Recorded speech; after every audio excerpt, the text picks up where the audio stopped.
c'è più, non c'è più, non sai con chi parlare, la gente impazzisce.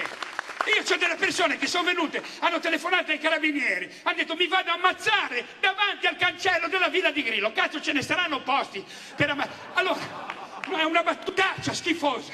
Bene, io sono uscito, non lo sapevo, vedo uno che passeggia, è una persona per bene, una persona di Milano. Mi ha detto io sono su loro, mi voglio ammazzare. Mi ha detto perché ho perso 2 aziende, vivo in una roulotte, vivo a Roma. Una persona acculturata, non un pazzo. Freddo. Perché arrivano a questi punti? Perché non riescono a parlare con nessuno. Noi perlomeno abbiamo questa funzione, che io gli ho detto stia calmo, questo è un telefono, chiami queste persone, dov'è a Roma? L'ho fatto contattare con delle persone a Roma. A volte parlare, stargli dietro, magari non gli risolvi il problema, ma si sente una persona che non è invisibile, perché quando sei invisibile, che ti tolgono tutto, diventi pericoloso, lo sanno anche i bambini. Defiscalizzazione dei redditi nei primi 2 anni di vita dell'impresa, collaborazione tra istituti, università e imprese con stage ad hoc nel corso degli studi, pagamento dell'IVA sulla fattura incassata. Sono una parte del programma che abbiamo fatto con i piccoli e medi imprenditori. Beppe, si è ucciso l'imprenditore che ti aveva chiesto aiuto a Savona. Sono venuto qua, non vorrei tanto più scherzarci su queste cose, ero a cena con i vostri imprenditori, siamo sempre in contatto. Se ne è ammazzato un altro oggi pomeriggio, era uno che era venuto a casa mia disperato.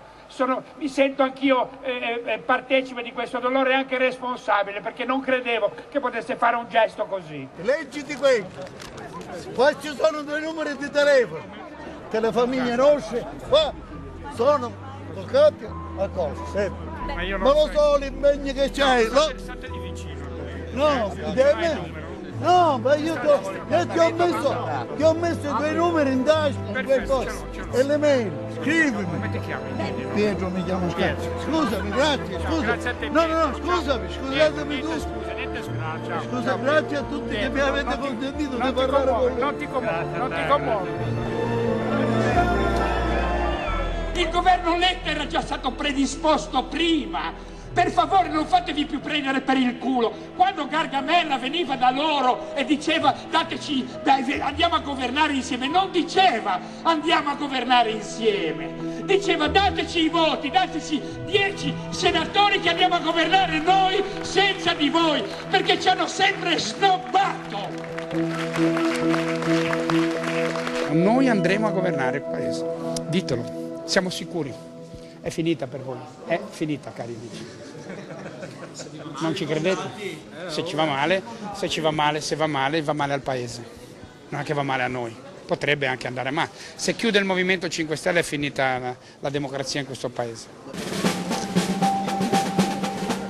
Guarda che stiamo perdendo un casino di voti. Ho litigato con mia mamma, con mio cognato, con tutti, perché sembra che voi non facciate niente. Beppe, cioè devi andare più in TV, devi farti... No, la gente non guardano tutti internet. Qua gli zombie guardano la televisione, hanno detto Berlusconi è innocente perché l'ha detto la televisione.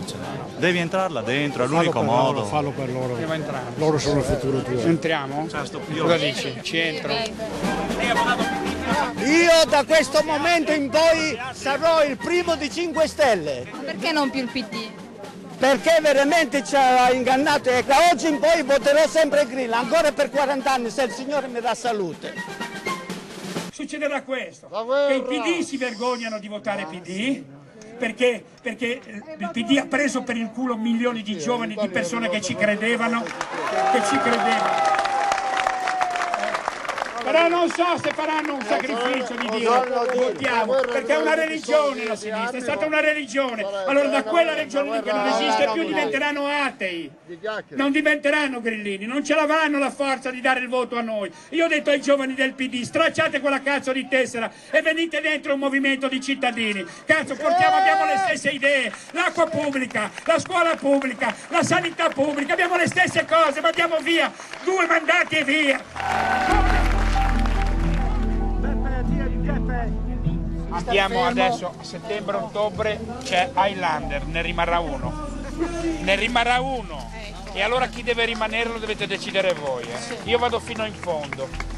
ma ne rimarrà uno. No, non fate finta di niente, di che le cose non vi riguardano. Andiamo lì, o ci prendiamo il paese come protezione civile o il paese non c'è più. La situazione non c'è già più, quindi o ricominciamo a ricostruirlo con la protezione civile tutti insieme e allora dobbiamo andare a governarlo noi, basta, non c'è altra alternativa. Io sono convinto di questo, io ci arrivo fino in fondo, però abbiamo bisogno di te.